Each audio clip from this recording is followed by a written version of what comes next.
Hello friends, आज की कहानी ऐसे लड़के के ऊपर आधारित है जो टाइम को रोककर किसी के भी साथ कुछ भी कर सकता था। अब देखना यह है कि ये टाइम स्टॉप करके कितनों की प्यास बुझाता है। अगर आप चैनल पर नए हो तो चैनल को सब्सक्राइब जरूर कर लेना। मूवी की शुरुआत में हम बेन नाम के लड़के का ब्रेकअप देखते हैं, जहाँ बेन की गर्लफ्रेंड सूजी उससे ब्रेकअप करके जा रही थी। इसलिए बेन धीरे धीरे डिप्रेशन में जाकर अपनी पुरानी बातों को इमेजिन करने लगता है और सोच रहा था कि आखिर क्या कमी थी मुझमें जो वो मुझे छोड़ कर चली गई। अगर मेरा हथियार छोटा था तो बता दिया होता, एक्सरसाइज करके बड़ा कर लेता। अगले दिन कॉलेज के कैंटीन में बेन सूजी को किसी और लड़के के साथ चिपक कर बातें कर रही होती है। ये देखकर बेन सोचने लगता है कि शायद सूजी उससे कभी प्यार करती ही नहीं थी, क्योंकि ब्रेकअप करने के बाद कोई भी लड़की इतनी जल्दी किसी और लड़के से कैसे प्यार कर सकती है। खैर तभी बेन के पास उसका फ्रेंड जुगाड़ी आता है। बेन उसे अपने ब्रेकअप के बारे में बताता है कि साला वो लड़की मेरा काट कर चली गई है। तो जुगाड़ी बेन को एडवाइस देता है कि अबे तेरे पास हथियार तो है, उस लड़की को छोड़ और दूसरी खूबसूरत लड़की को डेट कर, ताकि ये देखकर सूजी को जलन हो और वापस तुम्हारे साथ रिलेशन में आ जाए। क्या सच में ये जुगाड़ काम करता है? अगर करता है तो कमेंट करके जरूर बताएं। जुगाड़ी ये सारी बातें बेन को बोल तो देता है, लेकिन जुगाड़ी खुद लड़कियों के मामले में ढीला था, क्योंकि हर कोई लड़की उसे बजाकर चली जाती थी। इसलिए बेन जुगाड़ी की बातों पर ज्यादा ध्यान नहीं देता और वहाँ से अपनी आर्ट क्लास को ज्वाइन करने के लिए चला जाता है, क्योंकि बेन बचपन से ही एक बड़ा आर्टिस्ट बनना चाहता था। आर्ट क्लास में सभी लोग स्केच बना रहे होते हैं, पर बेन वहाँ भी बस सूजी को ही इमेजिन कर रहा होता है और उसकी पेंटिंग बनाने लगता था। अब एक रात जब बेन अपने घर होता है तो बेन सोने की ट्राई करता है, पर उसे नींद नहीं आती, बल्कि उसे तो हर जगह बस सूजी ही सूजी दिखाई दे रही थी। लगता है बेन भाई का सीरियस वाला प्यार थी। इसलिए बेन सूजी को कॉल करके उससे अपने साथ वापस रिलेशन में आने की भीख मांगने लगता है, लेकिन सूजी उसे मना कर देती है। तो बेन किसी तरह सूजी की यादों से बाहर निकलने के लिए अलग अलग तरीके आजमाता है, जैसे अलग अलग जगह ट्रैवल करना, घर बैठकर किताबें पढ़ना। लेकिन बेंचो सूजी तो बेन के दिमाग में ऐसे चिपकी हुई थी जैसे बरसात में मक्खी चिपकती है। दूसरे दिन बेन चिल्लर लेकर एक मार्ट में जाता है, जहाँ बेन चिल्लर देकर थोड़ा सामान लेता है। तभी बेन उस मार्ट में एक जॉब वैकेंसी का पोस्टर देखता है, जहाँ नाइट शिफ्ट के लिए एक पोस्ट खाली थी और बेन को रात भर नींद नहीं आती थी। इसलिए वो अपना आधार कार्ड पैन कार्ड लेकर सीधा उस मार्ट के मैनेजर के पास पहुंच जाता है। तो उस मार्ट का मैनेजर बेन का आधार कार्ड देखकर उसे अपने मार्ट में चपड़ासी की जॉब पर रख लेता है और कल से उसे जॉब पर आने की बोल देता है। अब इसी स्टोर में 3 लोग और काम किया करते थे, जिसमें से एक लड़की भी थी जिसका नाम सुमी था। बेन सुमी को देखकर उससे पहली नजर वाला प्यार करने लगा था और शायद सुमी को भी बेन अच्छा लगा था। उसी स्टोर में चमन और लुलू था। ये दोनों भी नाइट शिफ्ट में ही काम किया करते थे। ये दोनों काफी चंचले थे। ये अपना टाइम पास करने के लिए मार्ट में आए हुए लोगों के बैग में स्टोर की चीजें रखकर उनके साथ टाइम पास किया करते थे। कभी कभी तो वो मार्ट को ही रेसिंग ग्राउंड बनाकर रेस किया करते थे। लेकिन बेन उन सब में से बिल्कुल अलग था, क्योंकि बेन के पास ऐसी सुपर पावर आ चुकी थी जिससे वो टाइम को रोककर बहुत कुछ कर सकता था, जैसे कि टाइम स्टॉप करके मार्ट में आई लड़कियों के साथ मजे करना या टाइम रोककर मार्ट में पैसों की चोरी करना। लेकिन बेन अपनी पावर का गलत यूज नहीं करता, वो बस अपने अंदर के आर्टिस्ट को बाहर निकालना चाहता था। इसलिए वो जब मार्ट में होता है तो बेन टाइम को स्टॉप करके मार्ट में इधर उधर घूमकर हॉट लड़कियों को पास से देखने लगता है, क्योंकि उसे लगता था कि हर लड़की की गुफा अलग अलग तरह की होती है। क्योंकि जब बेन छोटा था तब उसके घर में एक फॉरेन स्टूडेंट रहने आई थी जो कि बहुत खूबसूरत थी। बेन हर टाइम बस उसे ही देखा करता था, क्योंकि वो फॉरेन स्टूडेंट हमेशा बेन के सामने निर्वस्त्र घुमा करती थी। इसलिए बेन जब भी टाइम स्टॉप करता है तो वो हॉट लड़कियों को निर्वस्त्र करके उनकी पेंटिंग बनाया करता था, क्योंकि ये सब करके उसे बहुत मजा आता था। पेंटिंग बनाने के बाद वो सभी को वापस जैसे थे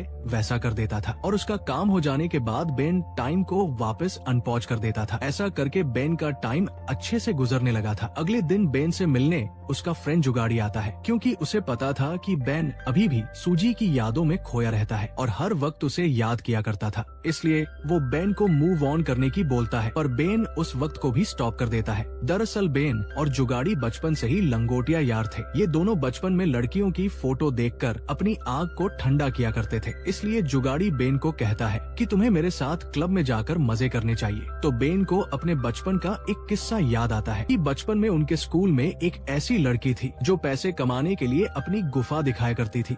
इसके अगले दिन बेन मार्ट में काम करने जाता है, जहाँ चमन और लुलू मस्ती मस्ती में सुमी के सामने बेन की पेंट उतार देते हैं, जिससे सुमी को बहुत हंसी आती है। बेन को लगता है शायद कि सुमी भी उसे पसंद करने लगी है। जिसके बाद बेन सुमी को लॉकर रूम में मिलता है, जहाँ बेन सुमी से घपाघप के बारे में बात करता है और सुमी को अपना सैंडविच भी खिलाता है, क्योंकि बेन को अब सुमी के साथ टाइम स्पेंड करना अच्छा लग रहा था। बेन इस टाइम को रोकना चाहता था, लेकिन वो ऐसा नहीं कर पाता और सुमी वहाँ से चली जाती है, क्योंकि अब कई न कई बेन सुमी से प्यार करने लगा था। थोड़ी देर बाद बेन जब मार्ट में काम कर रहा होता है तो चमन और लुलू दोनों बेन से कहते हैं कि लुलू ने सुमी को रात में अपने साथ मूवी देखने के लिए बुलाया है। ये सुनकर बेन का दिल तार तार हो चुका था और वो सोचता है, जब भी मैं किसी लड़की की गुफा में जाने की सोचता हूँ, बैंचो कोई न कोई पहले ही उसकी गुफा में चला जाता है। दरअसल बेन जब छोटा था तब वो अपने स्कूल में अपनी क्लास टीचर को पसंद करता था, लेकिन वो अपनी टीचर की गुफा में तो धमाके कर नहीं सकता था, इसलिए उसने अपनी ही क्लास की सुंदर लड़की को पटाने की सोचा। लेकिन बेन के पास इतनी हिम्मत नहीं थी कि जाकर वो अपने प्यार का इजहार कर दे।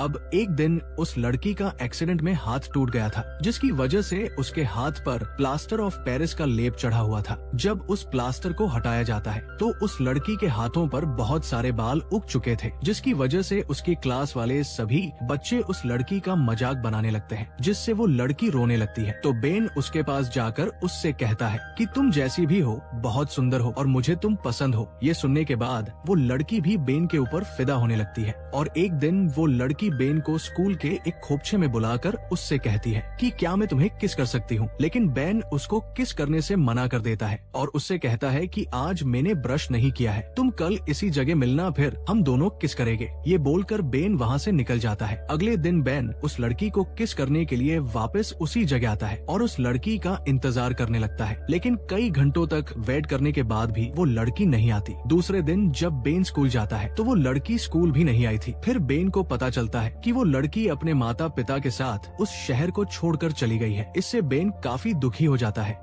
फ्यूचर में मार्ट का मैनेजर सभी स्टाफ वालों को भुलाकर उनसे कहता है कि अगले दिन हम सभी एक फुटबॉल का मैच खेलने के लिए जा रहे हैं, इसलिए तुम सभी तैयार रहना। दरअसल वो मैनेजर पहले फुटबॉल का खिलाड़ी रह चुका था। अगले दिन सभी लोग फुटबॉल मैच खेलने जाते हैं, लेकिन वहाँ चमन और लुलू को तो बिल्कुल भी फुटबॉल खेलना नहीं आता था, इसलिए उनकी टीम बहुत गंदी तरीके से हार रही थी, क्योंकि उनकी अपोजिट टीम वाले 26 गोल से आगे थे और वो लोग एक गोल भी नहीं कर पाए थे। बेन लगातार गेम खेलने की वजह से काफी थक चुका था, इसलिए वो टाइम को स्टॉप कर देता है और कुछ खाने के लिए स्टोर के अंदर कुछ लेने जाता है, जहाँ सभी लोग स्टैचू बने हुए थे। लेकिन एक आदमी वहाँ से भाग कर जाता है, तो बेन समझ जाता है कि उसके जैसी पावर किसी और के पास भी है, जो टाइम को स्टॉप करके इसका फायदा उठाता है। लेकिन बेन इस बात का ज्यादा लोड नहीं लेता और वापस ग्राउंड में जाकर उबासी लेता है, जिससे टाइम वापस चलने लगता है। टाइम चालू होते ही वो देखते हैं कि खेल के दौरान बेन के मैनेजर को बुरी तरह से चोट लग चुकी है और उसकी नाक से खून का नाला बहने लगता है, जिसकी वजह से उन्हें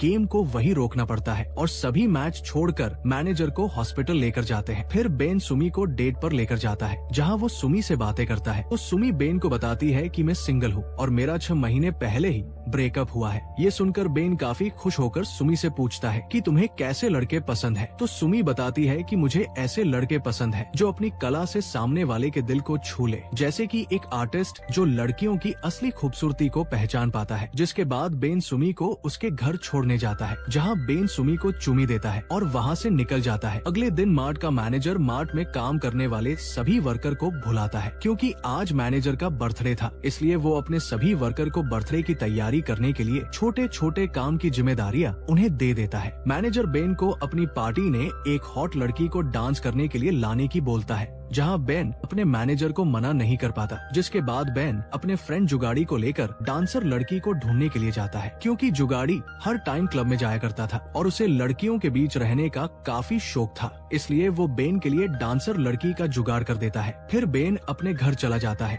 तभी उसे एक अनजान आदमी का कॉल आता है, जो बेन से कहता है कि मैं एक आर्टिस्ट हूँ और मैं तुम्हारी पेंटिंग की सिटी की आर्ट गैलरी में लगाना चाहता हूँ, ताकि तुम्हारी खूबसूरत तस्वीरों को और भी लोग देख सके। ये कॉल कोई और नहीं बल्कि उसके साथ काम करने वाले चमन और लुलू ने किया था, ताकि वो बेन का मजाक बना सके। इसके बाद बेन जल्दी से तैयार होकर सुमी के पास जाता है और उसे बताता है कि मुझे एक आर्ट गैलरी से कॉल आया था, जो मेरी बनाई हुई पेंटिंग को आर्ट गैलरी में लगाना चाहता है। ये सुनकर सुमी भी काफी खुश होती है। जिसके बाद दोनों अपने बॉस की बर्थडे पार्टी में जाते हैं। उस पार्टी में बेन की एक्स गर्लफ्रेंड सूजी भी आई हुई थी। जी बेन के साथ दूसरी लड़की को देखकर काफी जलन महसूस करती है, इसलिए सूजी बेन बेन की साइड में बुलाकर उससे बात करती है और उससे कहती है कि हमें सब कुछ भूलकर वापस रिलेशन में आ जाना चाहिए। लेकिन बेन अब सुमी से प्यार करता था, इसलिए वो सूजी को रिलेशन में आने से मना कर देता है। फिर भी सूजी जबरदस्ती बेन को किस कर लेती है, जो सुमी भी नीचे खड़ी हुई देख रही थी। ये देखकर उसे बेन के ऊपर काफी गुस्सा आता है और वो वहाँ से चली जाती है। बेन भी सुमी को मनाने के लिए उसके पीछे घर जाता है, लेकिन सुमी बेन के ऊपर काफी गुस्सा थी, इसलिए वो बेन से बात तक नहीं करती। जिसके बाद बेन अपने घर आकर सही से सो नहीं पाता और पूरी रात सुमी के बारे में ही सोचता रहता है। अगले दिन बेन अपनी कुछ पेंटिंग लेकर आर्ट गैलरी जाता है, जहाँ बेन को आर्ट गैलरी का मालिक बताता है कि उनने बेन को अपनी पेंटिंग लाने के लिए कॉल ही नहीं किया। ये सुनकर बेन को लगता है शायद किसी ने मजाक किया होगा और वो जाने लगता है। तभी उस आर्ट गैलरी का मालिक बेन की कुछ तस्वीरों को देखता है जी की उसे बहुत पसंद आती है, इसलिए वो बेन से कहता है कि मैं तुम्हारी पेंटिंग को अपनी आर्ट गैलरी में लगाना चाहता हूँ। ये सुनकर बेन भी काफी खुश हो जाता है। कुछ दिनों बाद बेन की सारी तस्वीरों की उस आर्ट गैलरी में लगाया जाता है और उस ऑक्शन में सुमी को भी इनवाइट किया गया था। सुमी जब उस आर्ट गैलरी में अपनी पेंटिंग देखती है तो वो शॉक्ड हो जाती है, क्योंकि वो सारी पेंटिंग बेन ने बनाई थी। ये देखकर सुमी समझ चुकी थी कि बेन उससे सच में प्यार करता है, तो वो बेन के पास जाकर उससे माफी मांगती है। बेन भी सुमी को उस रात वाली गलतफहमी की दूर करता है, तो सुमी उसे बताती है कि मैं तुमसे बेहद प्यार करती हूँ। ये सुनकर बेन काफी खुश होता है और वो एक बार फिर टाइम को रोककर सुमी को अपने साथ लेकर जाता है और इसी के साथ इस दुख भरी कहानी का एंड हो जाता है। Thanks for watching.